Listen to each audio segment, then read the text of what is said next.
নমস্কার বন্ধুরা, কেমন আছেন আপনারা সবাই? প্রবাসে ঘরে ও বাইরের একটি নতুন ব্লগে আপনাদের স্বাগত জানাই। আজকে কিলারনি বেড়াতে যাওয়ার দ্বিতীয় দিন, আর আমরা এই হোটেলের লবিতে চলে এসেছি। আর ওই যে দেখলেন ওখানে ছাতা রাখা আছে, কারণ এইখানে তো এই মাঝে মধ্যেই বৃষ্টি, রোদ এইসব হয়। তো এখানে ওই জন্যে আপনি 3 ইউরো করে দিলে সারাদিনের জন্য ছাতা ভাড়া পাওয়া যায়। এই হোটেলেই এই ব্যবস্থাটা করেছে। বেশ সুন্দর ব্যবস্থা, তাই না? মনে করুন আপনি কোনো কারণে ছাতাটা নিতে ভুলে গেছেন, অথচ ঝমঝম করে বৃষ্টি পড়ছে। যেমন এই যে আজকে যেমন আকাশের অবস্থা দেখতেই পাচ্ছেন, কি মারাত্মক অবস্থা। মনে হচ্ছে এক্ষুনি বোধহয় খুব জোরে বৃষ্টি নামবে, কিন্তু আবার দূরে একটু নীল আকাশও দেখা যাচ্ছে। মানে আপনার হতাশার মধ্যেই একটু আশার আলো জাগিয়ে রাখছে যে হয়তো যদি আকাশটা পরিষ্কার হয়। কিন্তু না, যা ভাবা তাই কাজ। একদম আকাশ ভেঙে ঝমঝম করে বৃষ্টি, যেই না গাড়িতে উঠেছি। আর তার মধ্যে আজকে আপনাদের আমি দেখাবো যে আমরা কীরকম রাস্তা দিয়ে আজকে এগিয়ে চলেছি। কারণ আজকে আমরা যে ট্রিপটা করব সেটা হচ্ছে একদম রিং অফ কেরি বলে। মানে এই কাউন্টিটার 4-5টা পুরো আটলান্টিক ধরে ধরে আমরা ঘুরবো। এইখানকার বলে প্রাকৃতিক সৌন্দর্যটা খুব সুন্দর, আর সেই সঙ্গে দেখাবো যে আমরা কীরকম দুর্গম রাস্তা দিয়েও এগিয়ে চলেছি। এই দেখুন, এই যে রাস্তার মাঝেই কি সুন্দর একটা চার্চ। আর যখন আমরা বেরিয়েছিলাম, যেমন ঝমঝম করে বৃষ্টি পড়ছিল, তেমনি আস্তে আস্তে এগিয়ে যেতে যেতে দেখলাম যে আকাশটাও কি সুন্দর পরিষ্কার নীল আকাশ দেখা যাচ্ছে। যাই হোক, মনে মনে ঠাকুরকে ডাকলাম আর বললাম যে এই রকমই আকাশ রেখো, যেন আমাদের আজকে ঘোরাটা খুব ভালোভাবে সফল হয়।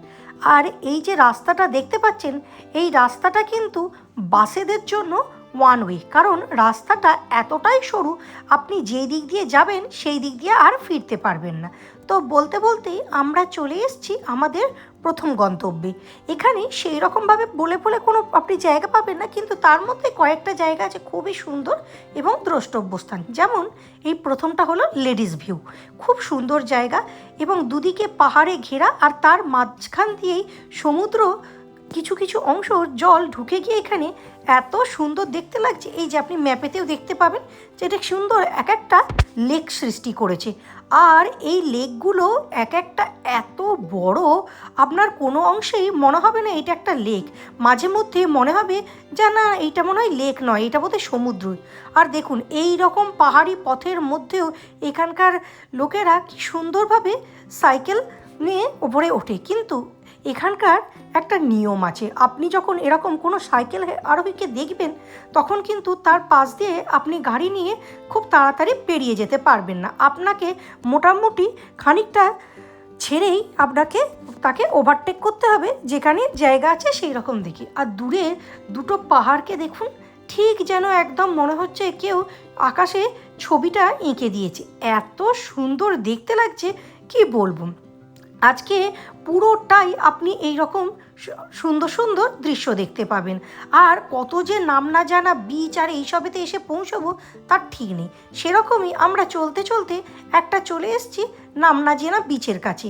অনেক রকম নাম থাকে, আসলে বুঝতেই তো পাচ্ছেন, এত প্রাকৃতিক সৌন্দর্য, মাঝে মাঝে নামটাই ভুলে যাচ্ছি যে কোনটার কি নাম।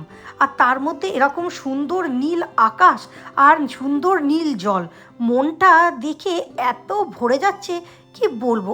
আর কি হাওয়ার জোর, মানে এক এক জায়গায় এমন হাওয়ার জোর, মনে হচ্ছে আপনি সেখানে দাঁড়িয়ে দিয়ে থাকতে পারবেন না। এখানকার গাছপালাগুলোকে দেখেই আপনি বুঝতে পারছেন কী রকম হাওয়ার জোর। দাঁড়ান, এখানে দেখুন ঝড়ে এতটাই জোর যে যখন ওই ঢেউটা আসছে, কেমন জলগুলো উড়ে উড়ে চলে যাচ্ছে আর কি।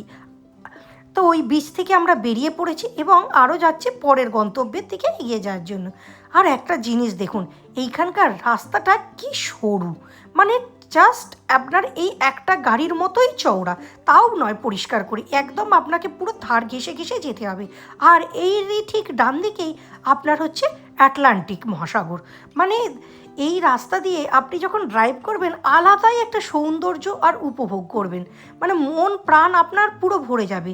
মনে মনে যেমন ভয়ও করবে যে বাবা এরপর কিভাবে যাব, কেমন করে ফিরবো, আর ঠিক তেমনি তার সাথে সাথেই সৌন্দর্যটাও আপনার দেখে মনোমুগ্ধ হয়ে যাবেন। দেখুন, বলার সঙ্গে সঙ্গে দেখতে পেলেন সামনেই হচ্ছে কি সুন্দর। আপনি সঙ্গে সঙ্গে একটা বাঁক ঘোরার পরই অ্যাটলান্টিককে দেখতে পাচ্ছেন। আর তখনই আপনার মনের মধ্যে যে সমস্ত ভয় সেইটা চলে গিয়ে একটা মনে অসম্ভব সুন্দর আনন্দ জেগে উঠবে, যে মনে হবে আহা কি সুন্দরই না দৃশ্য দেখলাম। আর এই যে দূরে দেখুন সামনেই একটা পাহাড়, আর তার মাঝখান দিয়ে সরু রাস্তা, আর বাঁদিকে হচ্ছে অ্যাটলান্টিক। মানে এই রকমই আপনি সারা গোটা রাস্তাটা যখন ঘুরবেন এরকম অবর্ণনীয় সুন্দর দৃশ্য দেখতে দেখতে যাবেন। তো এখানে অনেক সুন্দর সুন্দর জায়গা আছে, আপনি যতই দেখবেন ততই কম মনে হবে আপনার চোখে, মনে হবে যেন শুধু ঘুরেই যায় ঘুরেই যায়। আর তার মধ্যে আরও সুন্দর হচ্ছে কোথাও কোথাও আপনারা যে ছোট ছোট সাদা দেখছেন সেগুলো কিন্তু সবসময় বাড়িও নয়, দেখতে পাবেন ওখানে অসংখ্য ভেড়া ঘুরে বেড়াচ্ছে। আর এই যে বলতে বলতে আমরা চলে এসেছি কেরি ক্লিফে। এইটা খুব সুন্দর এবং সর্বোচ্চ একটা জায়গা। আমাদের এক বন্ধু বলেছিল যে যখন তোমরা কিলারনে বেড়াতে যাচ্ছ তখন অবশ্যই কেরি ক্লিফটা ঘুরে আসবে, খুব সুন্দর জায়গা। কিন্তু এমনই প্রকৃতির অবস্থা, তো আমরা এই অবস্থায় দেখলাম যে চারিদিকটা যেই কেরি ক্লিফে নেমেছে অমনি একদম ঘন কালো মেঘে ভরে গেল। আর হবেই না কেন, এইটা একদম হচ্ছে পাহাড়ে সমুদ্রের ধারে শেষ অংশ। আর এই জন্যে এখানে ওই মৌমাছির বাসার মতো, মানে মৌচাকের মতো সেখানে সুন্দর সুন্দর ওরকম পাথুরে ঘর করা আছে, যাতে আপনার পথিকেরা এখানে গিয়ে একটু আশ্রয় নিতে পারে। আর দেখুন এখানে সুন্দর সুন্দর বসারও জায়গা আছে। আর দেখেছেন হাওয়ার আওয়াজটা শুধু একবার আপনার, আর যেই আপনি হাওয়া পেরিয়ে সামনেটায় আসবেন মনটা আপনার দেখে ভরে যাবে।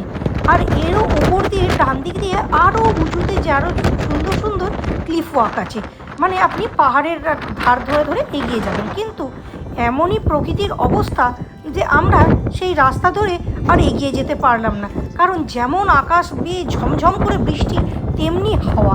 তো আমরা ভাবলাম না, আর এগিয়ে না গিয়ে বরঞ্চ নেমে পড়ি। আর ওখান থেকে নেমেই দেখলাম সামনেই একটা ম্যাপেতে দেখাচ্ছে নতুন আইল্যান্ড, নাম হচ্ছে ভ্যালেন্টিনা আইল্যান্ড। তো আমার কর্তামশাই বললেন চলো এই জায়গাটার তো কোনো দিন এক্সপ্লোর করিনি, কেউ বলেও নি, আমরা দেখে আসি কি আছে জায়গাটা। আর দেখুন যেই কেরি ক্লিফ থেকে নেমেছি আকাশটা পরিষ্কার হয়ে গেছে, আর কিন্তু থেকে থেকেই একবার করে এরকম মেঘ হচ্ছে আর একবার করে আপনার আকাশটা পরিষ্কার হয়ে যাচ্ছে। তো ওই ভ্যালেন্টিনা আইল্যান্ড পেরিয়েই আমরা ভেতরে আরও চলে এসেছি, এবং এখানে দেখতে পাচ্ছি জায়গাটা খুব সুন্দর এবং ছোট ছোট বিভিন্ন লেকের মতো আছে। তো আজকের ভিডিওটা তাহলে এই পর্যন্তই, এবং ভ্যালেন্টিনা আইল্যান্ডের আমরা কোথায় গেলাম কি করলাম সেটা আপনারা দেখবেন পরের ভিডিওতে। যাই হোক আজকের ভিডিওটা এই পর্যন্তই। ভিডিওটা ভালো লেগে থাকলে লাইক করবেন, কমেন্ট করবেন, শেয়ার করবেন, আর যারা এখনও সাবস্ক্রাইব করেননি অবশ্যই সাবস্ক্রাইব করবেন। ধন্যবাদ।